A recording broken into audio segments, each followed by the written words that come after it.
U gimnaziji u Srimskih Karlovcoh včera podzieleni nahrady najlepším vospitno-obrazovným ustanovom u ramikok tohoročnoho ciklusu programi pod nazvu Za čistejši i željenši školi u Vojvodini.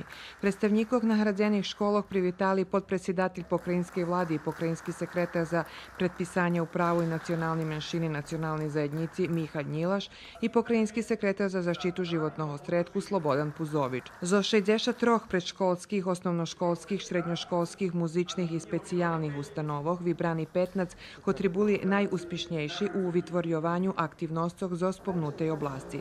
Slavica Bajor, direktorka Kocurske školi, nje skrivala zadovoljstvo pre postignuti uspih. Naša škola dostala diplomu za izuzetni rezultati i razvivanje ekološke svesti u vaspitno-obrazovnih ustanovoh i dostali sme jednodnjovi viljet na Frušku horu, ktorý bude koncom septembra za 20 naših školjaroh i 3 nastavnikov, ktorí pojdu za njima. Projekt še zaprovadzuje už 7 roki s ciljom rozvivanja i unapredzovanja roboti u oblasti zaštiti životnog stretku. Na tohoročni konkurs še prijavili 89 vospitno-obrazovnih ustanovi, a 63 ustanovi uspišno vytvorili planovane aktivnosti.